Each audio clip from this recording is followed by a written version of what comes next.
दोस्तों, कई दिनों से सोशल मीडिया पर फेसबुक हो या ट्विटर हो या इंस्टाग्राम हो या यूट्यूब हो, एक शब्द ज़रूर सुनते होंगे बहुत बार आप, समाजवाद। और ये एक ट्रेंड चलाते हैं, ग्रुप है कि कहीं भी कोई नेता मुख्यमंत्री बनता हो या क्रिकेट में कोई प्लेयर आता हो, वो सारा क्रिकेट के जितने भी प्लेयर हैं उसकी जाति निकाल के ये इस जाति का है। इस मैंने अपने जीवन में आज तक इसके पहले इस तरह का गिरा हुआ पॉलिटिक्स नहीं देखा। क्यों बोल रहा हूँ कि पहले हम लोग जब अपने टाइम में क्रिकेट होता था, हम कभी भी नहीं जानते थे कि कौन-सा प्लेयर किस कास्ट का है। हाँ, उस समय ये लगता था ये बॉम्बे का प्लेयर है, ये हरियाणा से आया है, ऐसा सुना था। लेकिन आज इतनी ज़्यादा ये हमारे समाज में जाती जा रही है या पैठ बैठाती जा रही है या जानबूझकर एक नैरेटिव बैठाया जा रहा है कि ये बहुत ही गंदा बात है। मेरे को इसके साथ ही एक बहुत चौंकाने वाली जानकारी भी प्राप्त हुई कि जो समाजवादी पार्टी के जो अखिलेश यादव या तेजस्वी यादव के पार्टी के लोग हैं, वो दिन भर समाजवाद की बात करते हैं, तो उससे एक मुझे ज्ञान हुआ कि जो अभी मध्य प्रदेश के सीएम बने हैं मोहन यादव, वो ओबीसी के नहीं हैं, वो यादव भी नहीं है। पूरे देश में, पूरे विश्व में यादव अगर कोई है, तो वो है तेजस्वी यादव और अखिलेश यादव। उनके पार्टी में भी दूसरा कोई यादव ऊपर नहीं आ सकता, लेकिन दूसरे के पार्टी में अगर कोई यादव आगे आता है, तो यादव नहीं होगा। मतलब यादव के नाम पे सारा वही कर देंगे।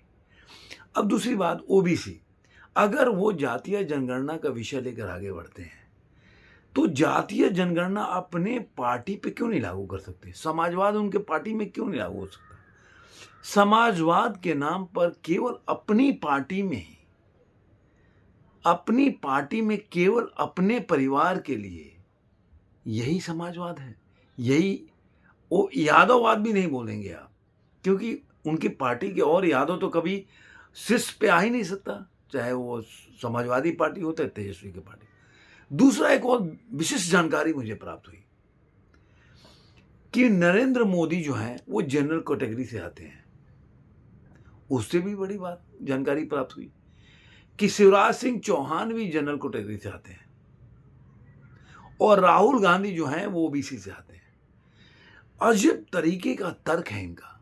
और ऐसे लोग आपको मिलेंगे ट्विटर पे कि दिन भर समाजवाद की बात करता रही, यार देखो यहाँ पे मुख्यमंत्री ये बन गया, मतलब क्या समाजवाद, ब्राह्मण को बना दिया। तो आप सोचिए कि वो उनका समाजवाद क्या है? मतलब उनका समाजवाद अपने पार्टी में समाजवाद देखना नहीं है और अपने पार्टी में ही दूसरे यादव को प्रतिनिधित्व दिलाना नहीं है। लेकिन दूसरे पे ये कहते रहना कि आप ओबीसी का अपमान करो, अजीब तरीके का तर्क है। तो 2-4 चीज़ें बहुत ही उम्दा मेरे को जानकारी और ज्ञान प्राप्त हुआ, जो मैं आपके साथ शेयर करना चाहता हूँ। दूसरा एक और पॉइंट है बहुत बड़ा, जो मैं आपसे भी पूछना चाहता हूँ और मैं जितने भी समाजवादी के जो प्रणेता हैं, उनसे भी पूछना चाहता हूँ।